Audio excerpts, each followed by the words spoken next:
Welcome to Gold Rush, where we only pick out the most valuable bits. Episode 1 features Eddard Stark versus the High Sparrow.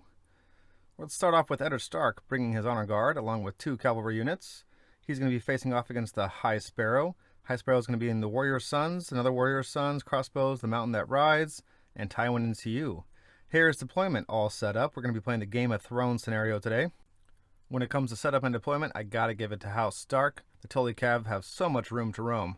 Kicking off with round 1, here is our full tactics board. We're going to start our first counter, lost turns from not passing with your NCU. Here is the board after round 1. Let's take a look at that spiked wall up in the top middle. And the Lancer player placed it, but perhaps with a little slight adjustment to that placement, we could have switched the Mountain That Rides and the crossbowmen to enable the Mountain That Rides to flank and have some more room to roam. Another adjustment I think the Lancer player could have used was replacing the Mountain That Rides and the far flank Warrior Sons into a more suitable position for the Mountain That Rides to be able to get into those trackers, and the Warrior Sons to tie up the Tully Cav. Stark player, a little bit of adjustment maybe, could have been better, but Tully Cav are still in a perfect spot.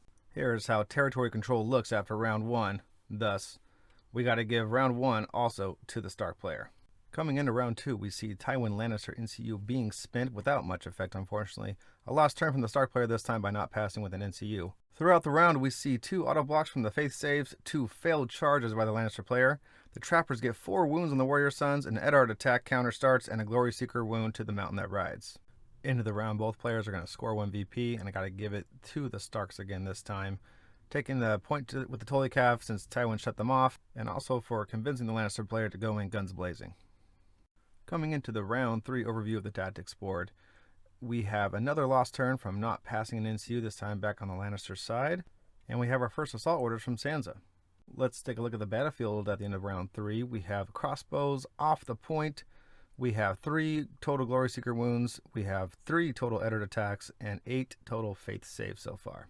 Those Faith saves could not stop the onslaught of House Stark. Starks in round 3 with 5 VPs to the Lannisters 2. Lannisters are not looking too hot. Let's see if they can turn it around in round 4. Round 4, we see Sansa grab Fury for the Fallen, which was counterplotted in round 2. Another lost turn from not passing to the Stark player this time, which he probably doesn't care about due to his out-activating the Lannisters. Over on the battlefield, the Sparrow takes out the Ravagers finally, and the Lannister player blunts the Tully Cav charge, dealing only 1 net wound. Another charge from Eddard, but a total of 15 Faith saves at this point. Into the round, no one scores any VPs on tokens, but we do have the Lannister VP for taking out the Ravagers, 5-3 in the Stark favor. This round goes to Lannisters. Can the Lannisters pull it out? We start off with a Stark activation Roderick to Swords, but net 0 wounds thanks to the Faith, and the Stark player lost a turn from not passing with his NCU. With an Assault Orders counterplot, it might be possible.